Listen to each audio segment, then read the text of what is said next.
Welcome to ADHD is Over, a new podcast on a seemingly old label that we're going to be peeling off. Join my wife, Tatiana, and I as we journey with our family, the Wyden family, through the land of confusing information. We're going to visit both sides and let you decide because the power is with you. Welcome to ADHD is Over. Welcome back. My guest today is Kristen Syme, a postdoctoral researcher at the Vrije University of Amsterdam. Kristen received her PhD in anthropology from Washington State University in 2020.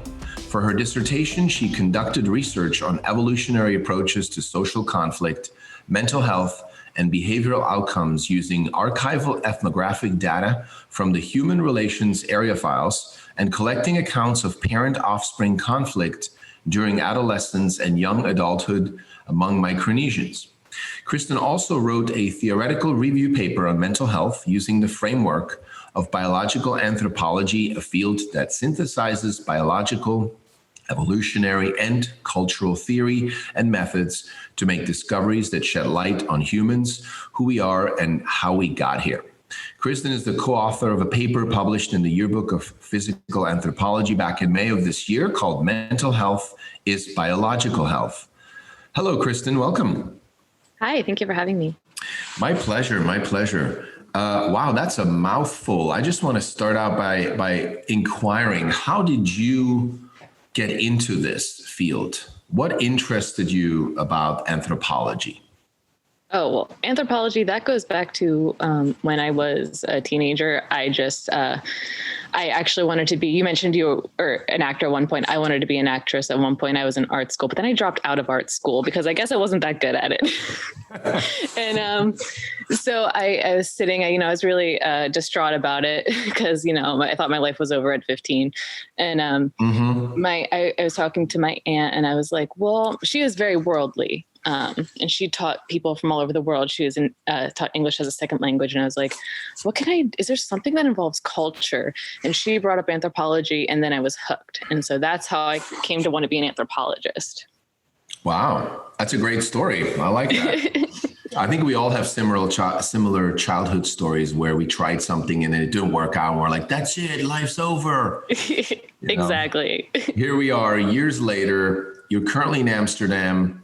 And I'm very happy for you because you wrote essentially a paper that caught my attention big time. And I know the official title, as you mentioned, I'm going to read this off right now, and there's going to be links in our show notes for our listeners to go to. It's Mental Health is Biological Health: Why Tackling Diseases of the Mind is an Imperative for Biological Anthropology in the 21st Century. So as a creative, as someone who often gets what I call downloads, how did this come to you and your co-author, Edward Hagen? How did this title or this approach, this point of view come to you or you guys? Well, so I picked my advisor because he's one of the few people who studies, in this case, he specializes in depression. He had a number of papers on depression using an evolutionary perspective. And that's actually really unusual. Not that many people do that. And so my interest in mental health began as an undergraduate at the University of Delaware. And actually, I had a family member who was depressed at the time. And I was I started a summer research project, and I started thinking about depression, in part because of this family member. And, I realized, I'm learning a lot about how a lot of concepts can't be translated into different cultures. And so I started thinking about, how would we investigate depression in different cultures? And that sort of just opened the door to my interest, not just in depression, but just mental health more broadly. So, anxiety, ADHD, and especially something like, both depression and ADHD have the same problem of how do we measure it in different societies? These concepts don't even exist in certain societies. Now, maybe there's similarities to at least depression, at least like grief, but ADHD, that seems very specific, to the Western context. And so, although I haven't collected any specific data on, I haven't investigated ADHD the same way I have depression, in which I've collected interviews actually kind of geared towards looking at situations that cause depression. In the paper, the Mental Health is Biological Health paper, we really wanted to tackle how can biological anthropologists understand not just something like anxiety or depression, but how can we tackle the DSM, the Diagnostic and Statistical Manual of Mental Disorders? All of those conditions are based off of symptom criteria. There's no biomarkers for any of these conditions, but they all seem to be related to either adaptations or maybe maladaptations or dysfunctioning adaptations. What can biological anthropology bring to the table? Because we argue it can bring quite a lot to the table. And so going back a little bit, we decided to write this paper in part because biological anthropologists didn't seem to know, like I would go to the meetings, the AAPA meetings, American Association of Physical Anthropology, and they'd kind of be like, well, why are you here? You study mental health. What does that have to do with biological anthropology and evolution? Because they're more interested in fossils and, the human fossil record or, locomotion, in modern humans or, something that's in their minds physical, and somehow the mind and the behavior are not physical in the same way. But of course they are, because it goes back to our genes. Everything about us as humans has biological underpinnings. So that's a long way of explaining why we felt the need to write this paper. Yeah, no, that is great. Thanks for that explanation. And it really kind of proves this soft point that I've had for a long time. And I think your title says that, right? It's mental health is biological health. So it's almost like something we can't really grab or grasp. Well, we can grasp it sort of, but let's say it's not a tangible thing to hang on to. But when you see it show up in biological health, you can grab onto it. And if we disconnect the two, then we're not really looking at the whole picture, right? And there's a great a phrase that I read in this article that said, and this is quoted, that you said this, which I love, which is the pain is not the disease, the pain is the function that is telling you there's a problem. So I just wanted you to elaborate a little bit on this, because we have a similar saying, my wife and I, that the child with the, in our case, ADHD disorder is really more of a check engine light to the family. That's our theory, right? The child is pointing out disorder in the environment, not necessarily being disordered him or herself. So what does it mean to you, that sentence, the pain is not the disease, the pain is the function that is telling you there's a problem? Well, in order for humans and any other organisms to have made it this far, we've had to know when there are threats in our environment. So pain has an obvious function, although it's extremely aversive and unpleasant. It's pain, right? It lets us know that harm has been done to our body, and we can avoid it both in that moment. And also we have these psychological adaptations to help us avoid those threats in the future. So yeah, we need these adaptations, these aversive adaptations, to let us know, hey, we're in trouble. We have to avoid it right now and also in the future. I love that. Also, you guys, there's a paragraph. I want to make sure I don't want to read the whole thing. I'll link to it for our listeners. It says, however, the anthropologists argue that some conditions might be a mismatch between modern and ancestral environments, such as attention deficit hyperactivity disorder, also known as ADHD, right? You guys pointed out that there's little in our evolutionary history that accounts for children sitting at desks quietly while watching a teacher do math equations at a board. That's right. Tell me more about that. Well, I mean, if you think about it, what would ADHD look like to hunters and gatherers living in the Congo Basin, for instance? I just don't know what that would look like. As some guy, he's just swinging from trees too much. He's too into what's going on in his environment. That doesn't seem like a bad thing. Right. So he's paying attention to the threats that are all around him. I don't know. Sounds like really, skills to me. They sound like good skills to have, right? Yeah, exactly. And so we just, this ADHD, it's so based on this. It doesn't exist, it seems, without the construct of this particular environment.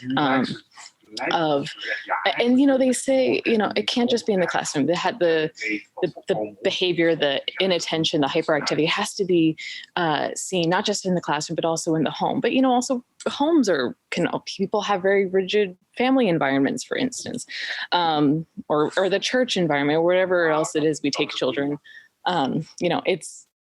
We live in a very ordered world.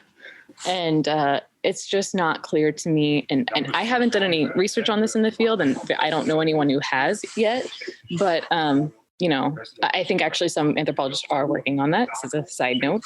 And I'm really excited to see what they come up with. But it just, I don't think it exists without the classroom environment, quite frankly.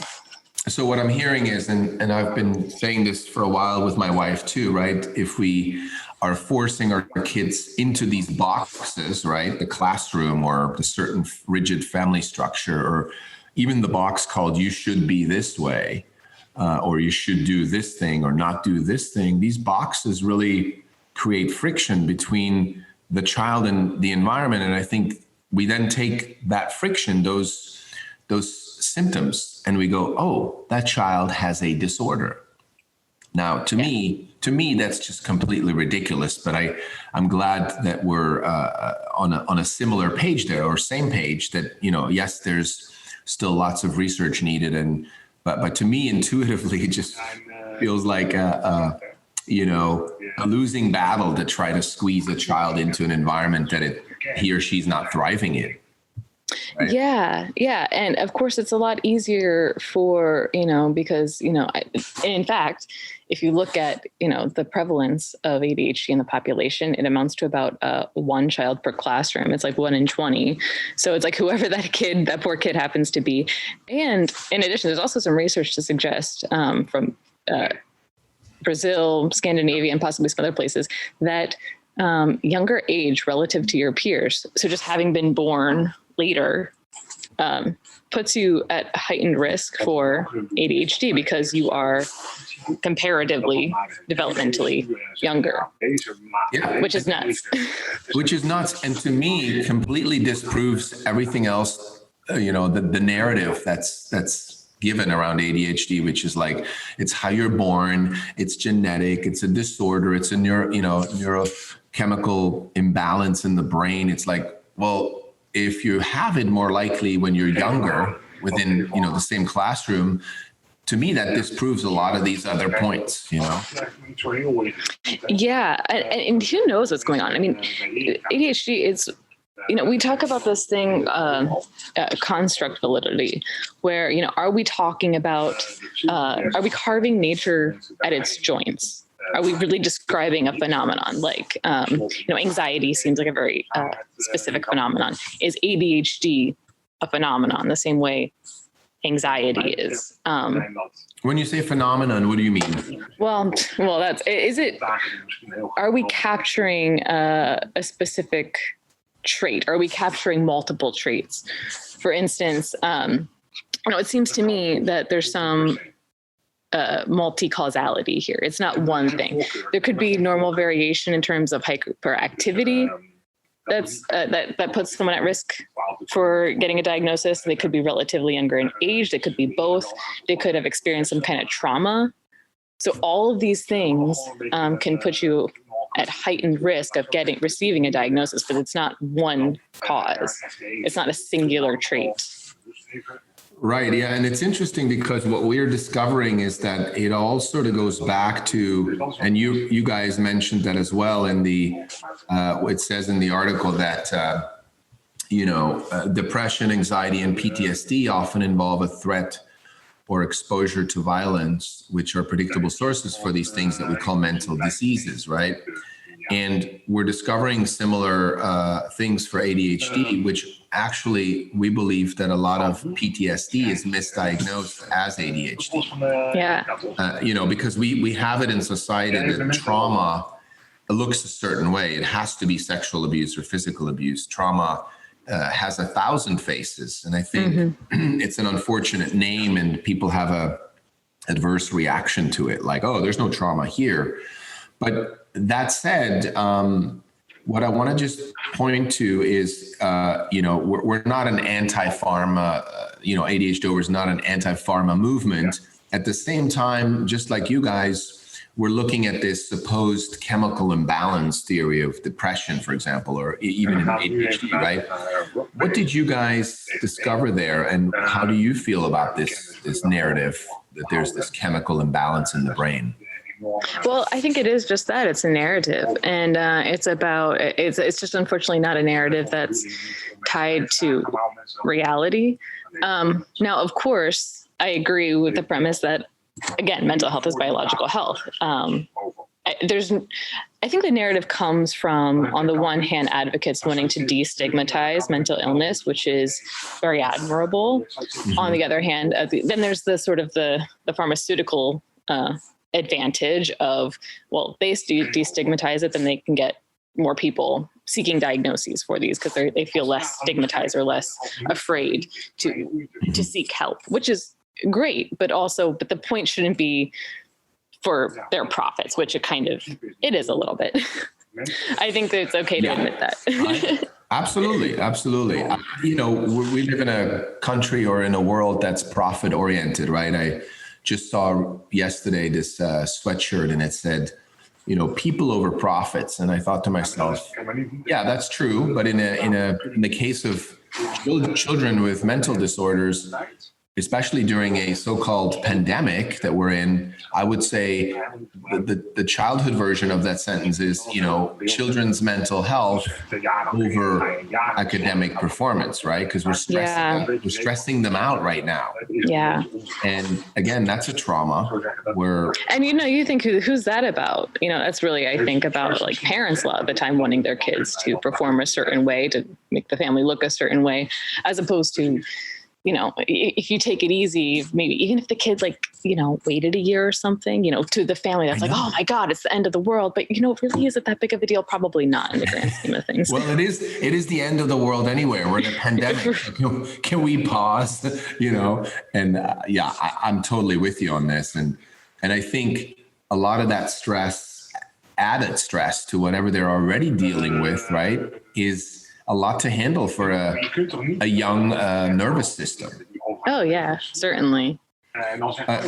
Talk to me about you guys theorized that depression, anxiety, and post-traumatic stress disorder may be primarily responses to adversity, right? Like, therefore, only treating the psychic pain of these issues with drugs is not going to solve the problem.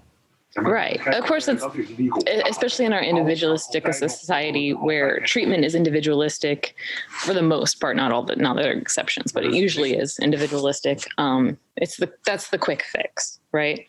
But depression, just the evidence goes to show that much of the time it is associated with stressful life events.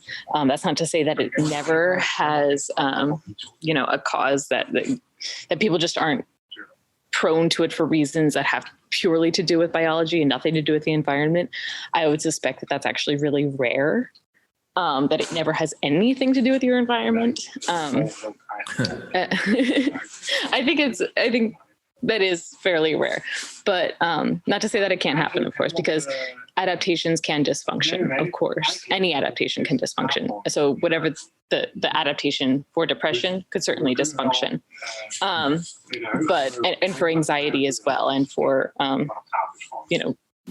how we respond to trauma could also dysfunction. But much of the time, it's associated with stressful life events. A one-to-one correlation there.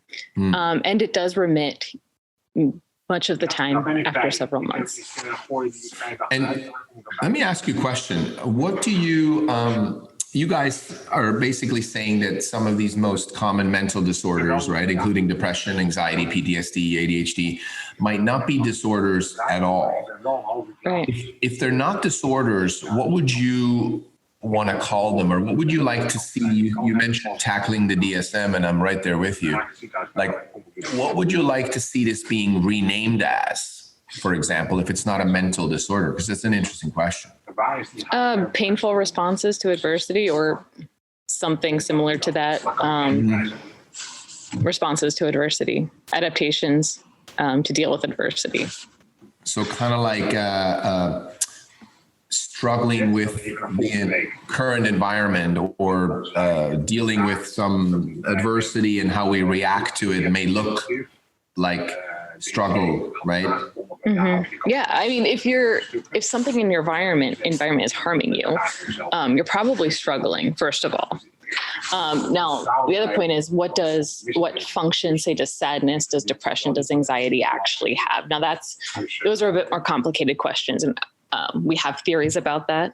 For instance, Ed Hagen, my co-author, developed the bargaining model of depression, which so one component of depression possibly being that it's putting a cost on others to provide help.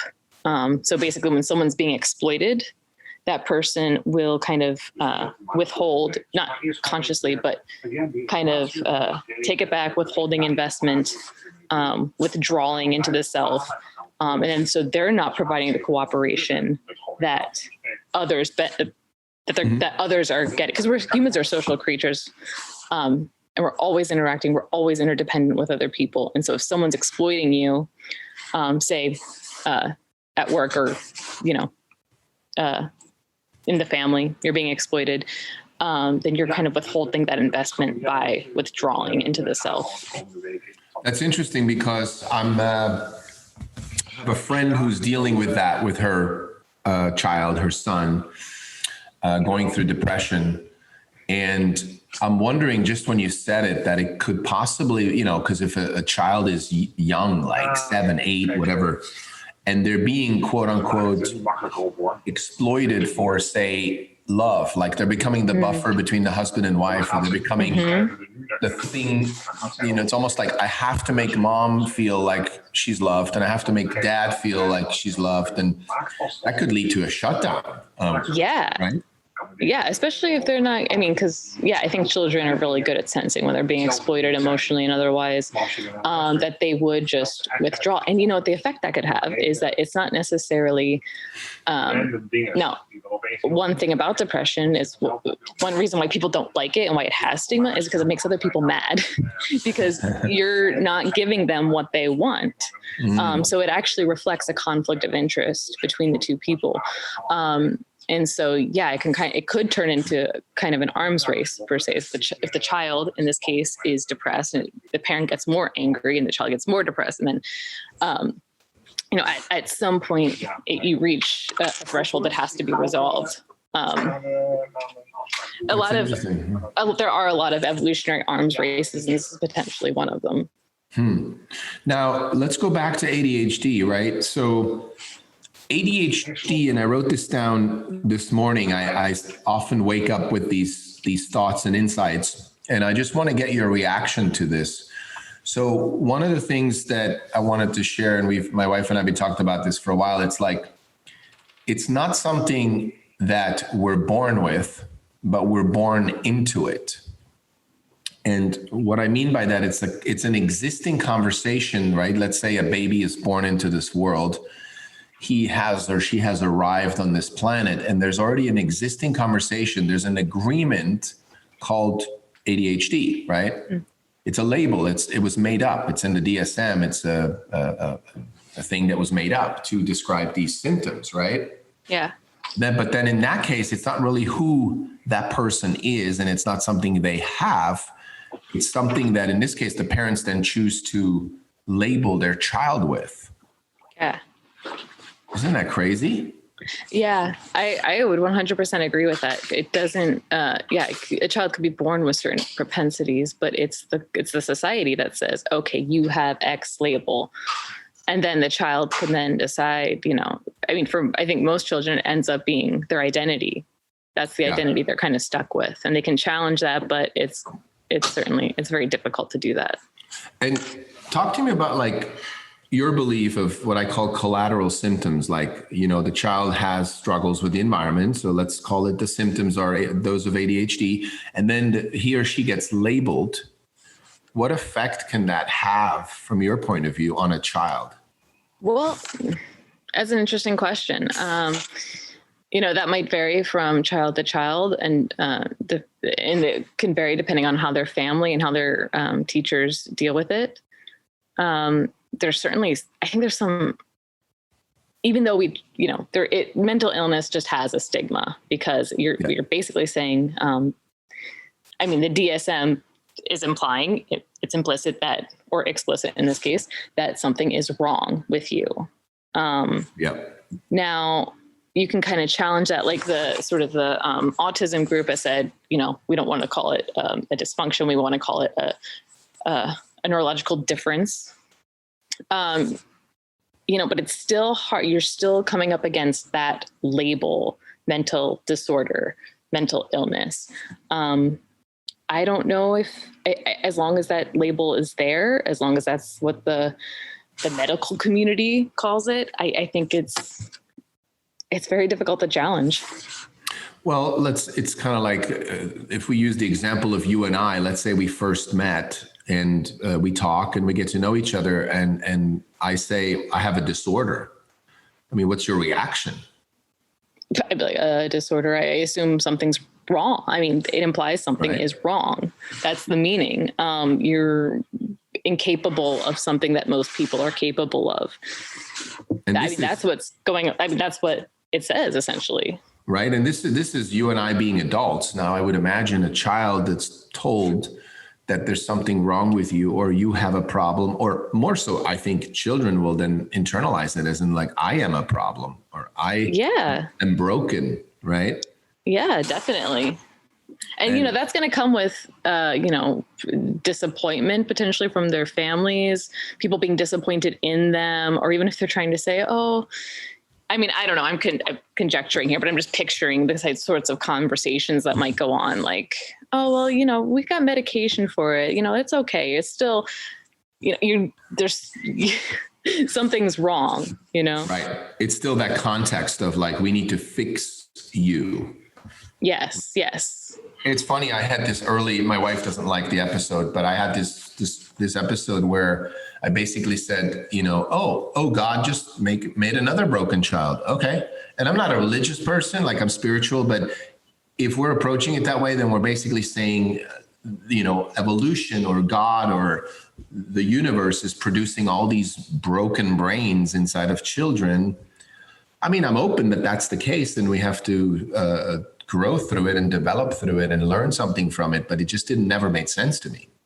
Yeah. And I mean, certainly there are mutations and dysfunctions. That's why for our paper, we talked about population prevalence being really important, but also just difference or being statistically unusual, not sufficient evidence for disorder, because at least in our society, someone who's highly intelligent is rare and unusual. But we wouldn't say they're disordered, right? But it could be in certain contexts. Maybe there's some trade-off there. They're really intelligent, they're really good at math or something, but maybe they're lacking in social skills. So maybe it doesn't help them in some, again, pure hypothetical, but just, there's human variation. I mean, no human is exactly the same. Yeah. And so some people are just better at certain things than others. Some people are fast runners. Some people are good singers. And I think we're just in an environment that you better be good at paying attention. That's just something we didn't decide it, but that's something that sort of falls out of our environment, that it's valuable. Right. Exactly. And there's one more thing I want to touch upon before asking a few more questions. Gabor Mate, one of our experts, he recently said in a video, he didn't say it recently, I saw it recently again, but he said that genes don't change in a population over 10, 15 years, because somebody had asked him, how come there's a rise in ADHD? And he was definitely pointing at the environment, at our society. There's just more trauma. There's more stuff coming at us. It's just not genetic. So what do you say when you hear people say it's genetic in the case of ADHD? Well, all behavior is the product of genes and environment. So I don't say that doesn't mean there's something wrong. It doesn't make it a disorder. Right. But I think it's partly, Alan Francis, chair of the DSM-4, says that it's, probably market driven to some extent. Changing values of our society, everybody wants to have, everyone's keeping up with their neighbors. Everyone wants to have their kids do well in school, or else. Are you saying this as about money?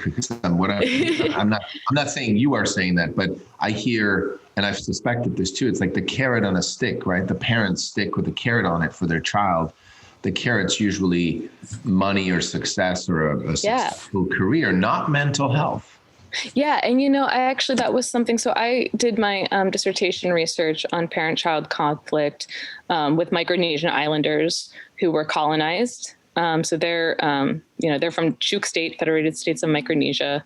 They were colonized. They haven't had a formal education. I mean, it's a recent advent in their society. Not everybody, up until, 30, 40 years ago, you didn't need a high school education to function, to be a functioning member of society. And even now that's not the case on the islands, but, because of market integration, just also climate change, loss of some of the, so they're not able to subsist the same way because of loss of fishing regions. So they're increasingly coming to the US, and they don't do very well in school. And partly because it's new. This is not something like, my great grandparents were in a classroom and it's been passed down. This is something that even most of the time their parents didn't finish elementary school or middle school, or they got to, at 16, they dropped out. And their parents really, that's actually the main thing that they argue about is homework, the amount of time they invest in school, whether they're paying attention in school. And it's, of course, because they struggle. The parents struggle. They don't have high school educations. So they come to the US and they can barely get by. They're just scraping by. They have to live, with extended family members of like 8 people in a 2-bedroom home. Life is really hard, and they want their kids part of it, there's a competition there. They're really competitive society, which is something I really like about them. But that comes with a cost as well, is that, there's like this pressure they put on their kids to be competitive. So there's that aspect. And it's also, they want their kids to have a better life than what they have. Of course. I mean, that's every parent, right? From the love of our hearts to our children, we want them to do well. Right. Yeah. And that's a great example for me, this coming to America, coming to this system that we've created that they're trying to fit into. And it can easily pull you into like this siren kind of thing of like, wow, you're going to make a lot of money. You're going to have a title. You're going to be, like you said, you're competitive. You're going to succeed. And suddenly you're in it and you don't even question it anymore. Right. Yeah. And we don't. Our kids are born into this system. So let me ask you then, do you believe that what would happen to a lot of these early childhood mental disorders if we took away school, the current school system, if that was completely not a box? I think that would be a really interesting experiment. I don't know. Let's do it. Yeah. You got to kids are, I think some kids, they learn. Kids learn through play much of the time. They learn through instruction, but kids in these small scale societies, they're helping out their parents. Their parents teach them things. Their aunts and uncles teach them things, but they learn so much just through play. And I think that's actually something, I don't know. well, get rid of schools and just, I don't know, let kids play all day. Don't listen to me.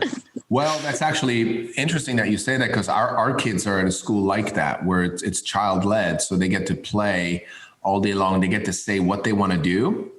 And our son wasn't reading till about the older one, Kai, who's the one that got diagnosed 5 years ago.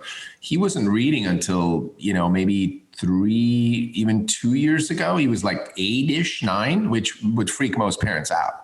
But at some point, he was really into Pokemon cards, those playing cards, right? And he had to read it. He couldn't play the game unless he could read what's on the card. And so he taught himself how to read. And that was that.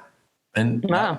That was in a matter of a couple of months. And so my wife and I got a big lesson in trust that if they will need it, they will learn, they will go on YouTube, Google, whatever, they will get it. And that's how it's been to this day. And so we're big proponents of, let them unfold and let them tell us when they want to learn something, how they want to learn something. Yeah.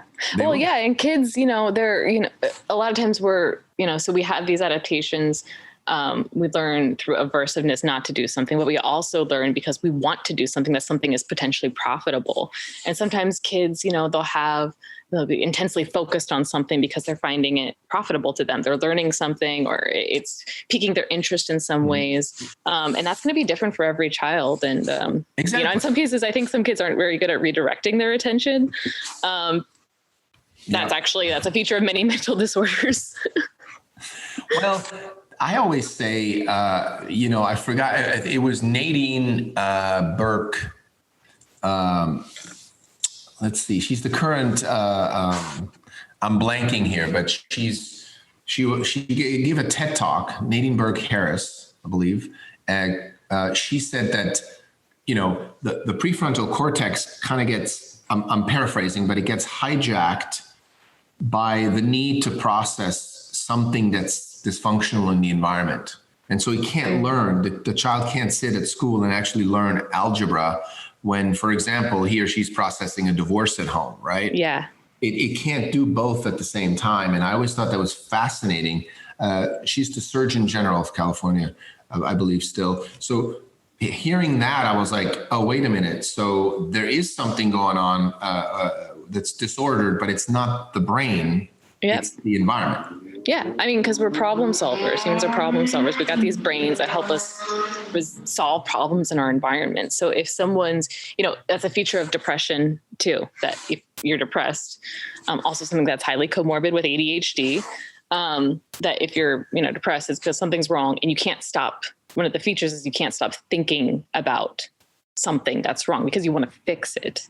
And sometimes, especially in our environment, especially if you're a powerless person, like a child or a relatively powerless person, there's not much you can do to fix it, but you might not know that. So your brain's still trying to figure out, what can I do? Because maybe eventually something will come along and you're like, there it is. That's the thing that's going to get me. That's my ticket out of here. But you kind of have to be focused in that way to be able to take those opportunities when they arise. It's almost like a hyper focus, but obviously not into grades or academics, but you're problem solving, right? Which I think why kids with ADHD are so great at problem solving and hyper focusing when they choose to. And I love when some of the other experts on the other side, I call it the other camp, they say, well, but life isn't about always focusing on what you want to. And I'm thinking, but wouldn't it be nice if we could create a life in a world that's about that, conflicts of interest. Exactly. Yeah. Conflicts and frictions, right? That we just and I think that's something you guys also mentioned about the symptoms, right? That we're treating, or we're trying to just work with the symptoms. Everything is classified by symptoms that, hopefully the underlying patterns are going to lead to the solutions, and but as you guys are saying, it hasn't. Mm-hmm.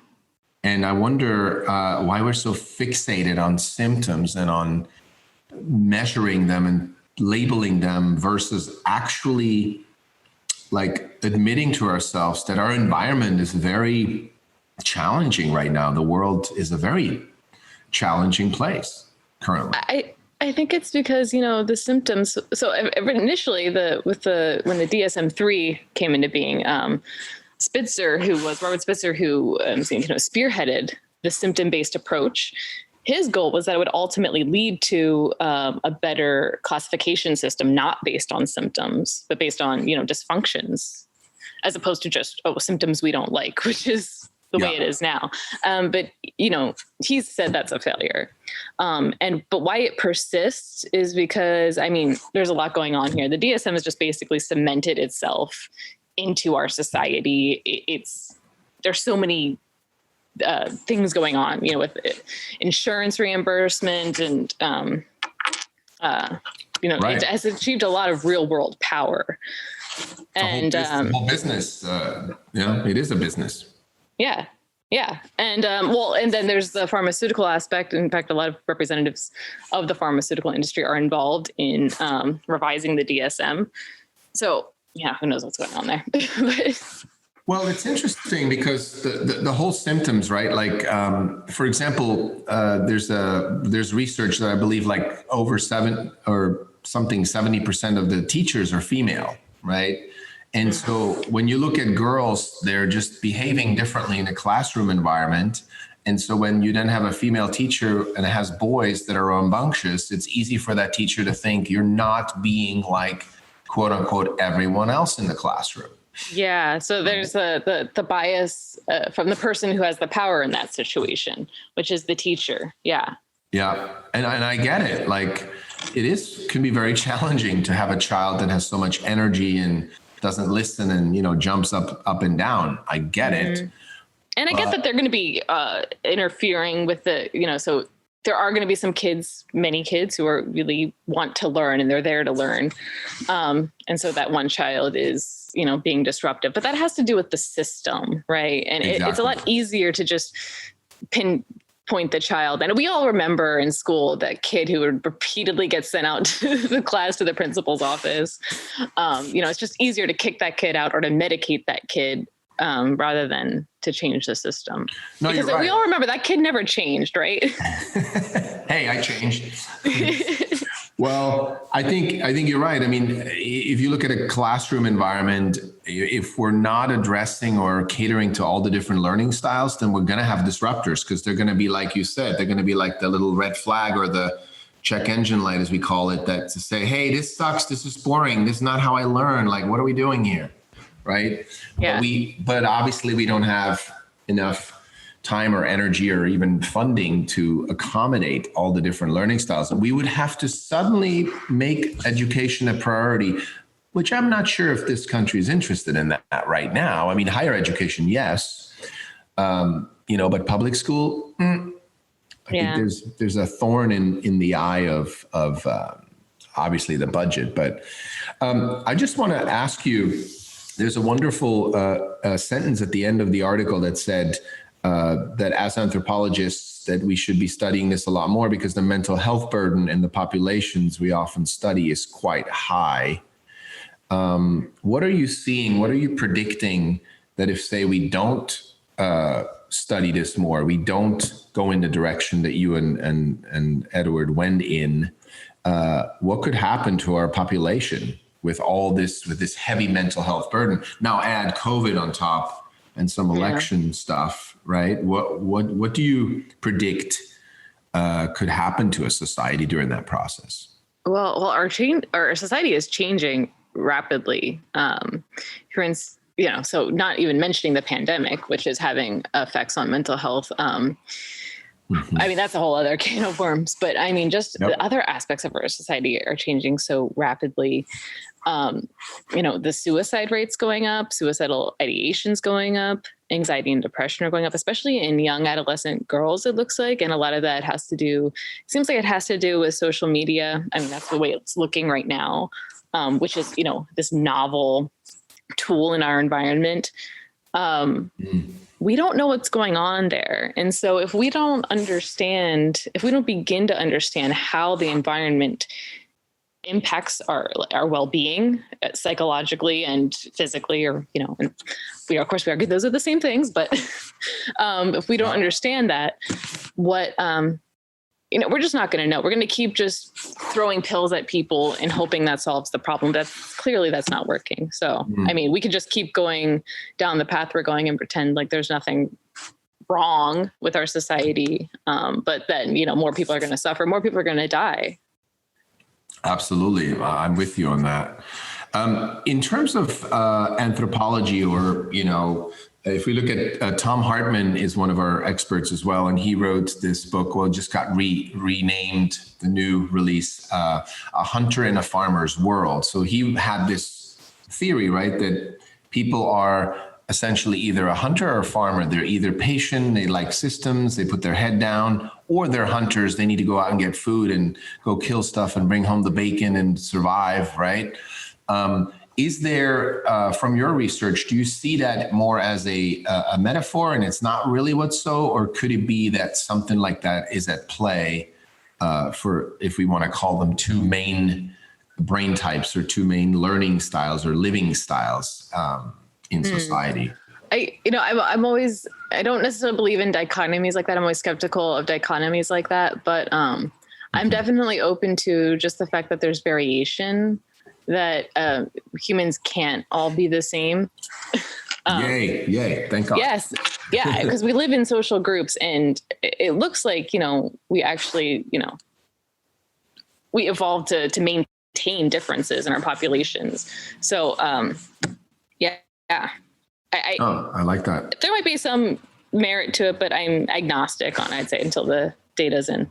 Mm-hmm. No, that's great. I mean, you have to be, right? You gotta dig for the data, as they say, especially Yes. in your field. Tell me about, was there any backlash, anything that you and Edward, if I may call him that, experienced from any of the communities? I haven't heard anything, but I'm curious. Backlash. I got some crazy emails, but it was mostly from people who didn't read it, didn't really understand it. So I wasn't too worried about it. Was it kind of in the same, because we get that a lot too, where people say, you're saying my struggle isn't real. Yeah. Right? Yeah, exactly. And I think they just didn't read the article, or they didn't understand the article. Because the whole point is that we're saying the struggle is real. The struggle is definitely real. It's just that I think people have a hard time because and I just saw a meme the other day on Facebook about, the chemical imbalance model, and like, as if the only way to destigmatize mental illness is through chemical imbalance models. Damn it if there's no evidence, Right. Right. And so I just think some people just, human differences, some people just, I think, have a hard time separating. Yes, we can destigmatize it. Yes, there's this one way people are trying to destigmatize it, but that's not necessarily working. And especially if it's not true, then maybe we should find something that is true. Right. It's interesting because one of our consultants, Bob Whitaker from Mad in America, he told me flat out, he said, show me the evidence of the neurochemical imbalance. He said, there is none. The experts that have been dealing with that for a while have said, it doesn't exist. It's not a science or a study we can point to, but pharma ran with it because it sounds great. And I always say, even if there is a chemical imbalance, isn't it due to something? Yeah. You know what I mean? It's not just like you're not born that way with a defect brain. There's no science on that either. But somebody ran with it, and God forbid, it's out there, and it's the narrative, So yeah, that must be also hard for especially researchers like you guys, where it's almost like running into a wall, and people go, "Well, there's a wall, you can't go any further. Sorry." Yeah, and I'm accepting that because I'm early in my career, and I'm thinking like, early on, I'm like, yeah, I'm going to challenge this narrative. We're going to like take over the narrative. And of course, it's way harder than that. There are these processes and societies that are just much bigger than any individual or any group of individuals. And so, I like to get the facts out there. Some people, it speaks to them, and that's great. And it just, it's got to be part of a bigger movement. Absolutely. Well, I want to end our conversation, which has been really wonderful. And thank you for engaging in these, slightly perhaps off topic from what you research with more of depression or anxiety perhaps, but still inside of the same dialogue. So I appreciate that. Yeah, thank you. This was fun. Yeah, I just want to, one last sentence that I love that you said that you compared this sort of approach, right, to just treating the symptoms or using medication. You compared it to medicating someone for a broken bone without setting the bone itself. Mm-hmm. Yeah. So you seem to have really great metaphors, and I have the same thing. And where does that come from? Have you been early on seeing that perhaps medication is more of a Band-Aid or a, what is it, a coping or? Yeah, I mean, that's what, if you go with the idea that, we have these adaptations that help us solve problems in our environment, because, there's that analogy between, depression, say sadness and anxiety and pain already exist. And so, yeah, just taking it that step further of, you can't, it's a signal of a problem. It's not the problem itself. And there's nothing wrong with treating, treating pain, for instance. I'm all for it. I gave birth a couple months ago. I'm all for treating pain. Oh, nice. Really? Just a couple of months ago? Yeah, 5 months ago. And I was going to try to do a natural birth, I got a couple hours and I was like, yeah, no, please give me the pain medication. Got it. There's nothing wrong with that. As long as you're not ignoring the cause. And it's important that we figure that out. Yes. And of course, congratulations. That's a big step in life to give birth and have a child and still studying. So I acknowledge you for keeping that all alive and energized. Thank you. Yeah. I mean, I feel like it actually motivates me more to study and learn about the world, because now I have to teach it to someone else. There we go. Yeah. Well, first of all, again, thank you for the conversation, but also mainly thank you for being part of this. I call it we're on the same team of perhaps questioning current narratives, not because we're people who like to distrust or mistrust others, but I really get your commitment here to make a difference in the mental health community around disorders and diseases. So thank you for doing that. Thank you. And thank you for everything that you do. Oh, thank you. Appreciate that. Well, it was great having you on the show, and I wish you all the best with your postdoctoral studies, and perhaps we can do a follow-up sometime when you discover the latest in anthropology that has to do with mental disorders. I'd love to hear about it. Yeah, I look forward to it. Cool. Well, thank you, Kristen, and have a good, evening, right? You're soon going to bed, and we're up. Couple hours, yep. All right. It was nice connecting with you. All right. I'll be in touch. Okay. Okay. Take care. All the best. Yep. Bye.